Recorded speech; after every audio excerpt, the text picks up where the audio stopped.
शिक्षक साथियों नमस्कार। जैसा कि आप सभी को पता है कि सत्र 2025-26 में कक्षा 3 से लेकर के 12वीं तक के राज्य छात्रवृत्ति जो है प्रारंभ हो गया है। तो पिछले वीडियो में हमने बताया था कि किस प्रकार से आप आपके विद्यालय में वर्तमान सत्र में स्थानांतरण लेकर चले गए विद्यार्थियों को आप किस प्रकार से निरस्त कर सकते हैं। आज के वीडियो में हम बात करेंगे कि विद्यार्थी का साला परिवर्तन हम कैसे करेंगे स्कॉलरशिप पोर्टल में। ऐसे विद्यार्थी जो मान लीजिए कि छात्रवृत्ति की पात्रता रखते हैं और पिछले सत्र किसी और विद्यालय में पढ़ रहे थे जहां पर उनकी ऑनलाइन स्कॉलरशिप फॉर्म फिल किया गया था और वर्तमान सत्र में हमारे विद्यालय में आ गए हैं, ऐसे विद्यार्थी का हम साला परिवर्तन कैसे करेंगे। जैसे कि मान लीजिए कोई विद्यार्थी जो है 5वीं पास होकर के 6वीं में गया है या फिर 8वीं पास होकर के 9वीं में गया है, उसी प्रकार से हो सकता है कि 20 क्लास में अन्य विद्यालय में गया है। तो ऐसे विद्यार्थी को हम साला परिवर्तन के माध्यम से अपने विद्यालय में स्कॉलरशिप पोर्टल में ऐड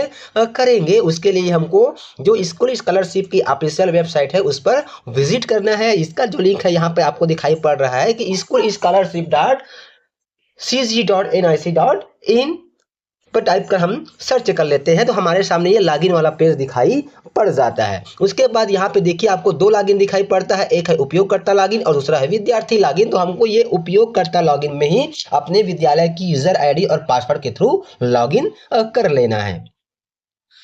तो यहाँ पर मैंने अपने विद्यालय के आईडी पासवर्ड के थ्रू स्कूल स्कॉलरशिप पोर्टल में लॉगिन कर लिया है और साथ ही यहाँ पर देखिए न्यू करके दिखाई पड़ रहा है कि राज्य योजना में पंजीयन या फिर सत्यापन के पूर्व युक्तियुक्तकरण हुए विद्यालयों के यू डाइस कोड समायोजन पूर्ण करना आवश्यक है। पुराने यू डाइस कोड से पंजीयन या सत्यापन किए जाने पर किसी भी स्थिति में सुधार संभव नहीं है, इसके लिए आप स्वयं जिम्मेदार होंगे। तो यहाँ पे क्लियर कर दिया गया है कि जो जो विद्यालय का मर्ज हुआ है उनको पुराने यू डाइस कोड से लॉगिन नहीं करना है। अब उसके बाद देखिए हम ये स्कूल स्कॉलरशिप पोर्टल में लॉगिन कर चुके हैं। उसके बाद जैसे ही हम ये मेनू बार पे क्लिक करते हैं तो हमारे सामने देखिए यहाँ पे एक टैब दिखाई पड़ जाता है न्यू करके, पंजीयन या नवीनीकरण 2025-26 राज्य छात्रवृत्ति। जैसे ही उसके ऊपर हम क्लिक करते हैं तो यहाँ पे देखिए हमको सेकंड ऑप्शन दिखाई पड़ रहा है कि विद्यार्थी का साला परिवर्तन करें।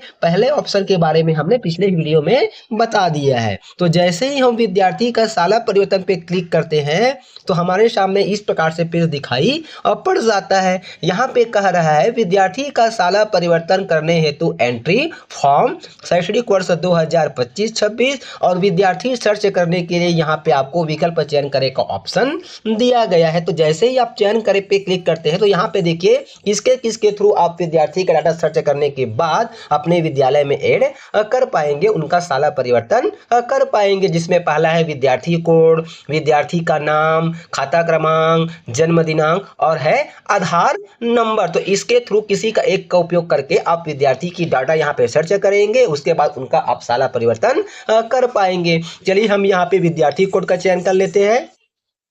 जैसे ही हमने विद्यार्थी कोड का चयन किया तो नीचे में ऑप्शन आ गया है विद्यार्थी कोड फिल करने के लिए। तो साथियों मैंने पहले ही बता दिया है कि यहाँ पे ऐसे विद्यार्थी का साला परिवर्तन करना है जो पिछले सत्र किसी और विद्यालय में पढ़ रहे थे और जिनका ऑनलाइन स्कॉलरशिप पोर्टल में फॉर्म फिल किया गया था और वर्तमान सत्र में वह आपके विद्यालय में है। तो ऐसे विद्यार्थी का हमको साला परिवर्तन के थ्रू अपने विद्यालय में उनको ऐड करना है। और साला परिवर्तन उस विद्यार्थी का तभी किया जा सकता है जब उसे पूर्व विद्यालय से निरस्त कर दिया गया हो। तो चलिए हम यहाँ पे एक विद्यार्थी का विद्यार्थी कोड यहाँ पे फिल कर लेते हैं। इस तरह से विद्यार्थी कोड फिल करने के बाद जैसे ही हम जानकारी देखे पे क्लिक करते हैं तो जिस विद्यार्थी का हमने यहाँ पे विद्यार्थी कोड या फिर आधार नंबर या फिर उसका डेट ऑफ बर्थ या फिर उसका नाम या फिर उसका खाता नंबर यहाँ पे जो फिल किया हुआ है उससे संबंधित जानकारी हमारे सामने नीचे प्रदर्शित हो जाता है, जिसमें हमको क्रमांक, विद्यार्थी के पूर्व शाला का नाम, विद्यार्थी कोड, विद्यार्थी का नाम, पिता का नाम, जन्म दिनांक, कक्षा, लिंग, जाति, वर्ग और यहाँ पे हमको सत्र दिखाई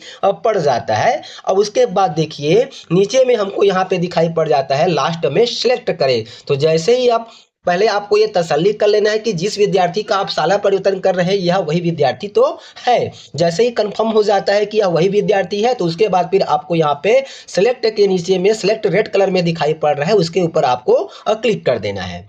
उसके बाद जैसे ही आप सेलेक्ट पे क्लिक करेंगे तो संबंधित जो विद्यार्थी है उनका सारा परिवर्तन हो जाएगा और वह आपके विद्यालय में ऐड हो जाएगा। तो आई होप साथियों की वीडियो में बताए गए प्रोसेस के अनुसार से आप विद्यार्थी का साला परिवर्तन करने के बाद अपने विद्यालय में उनको शामिल कर पाएंगे, ऐड कर पाएंगे। नेक्स्ट वीडियो में हम बात करेंगे कि किस प्रकार से हम पंजीकृत विद्यार्थी का कक्षा परिवर्तन यानी कि उसका कक्षोन्नति करेंगे। तो साथियों आज का वीडियो आपको कैसा लगा हमें कमेंट्स कर जरूर बताएं और इसी प्रकार का वीडियो पाने के लिए आप हमारे चैनल पर सब्सक्राइब करना ना भूलें। तो फिर मिलते हैं साथियों एक नई जानकारी एक नई वीडियो के साथ, तब तक के साथियों नमस्कार, जय जोहार।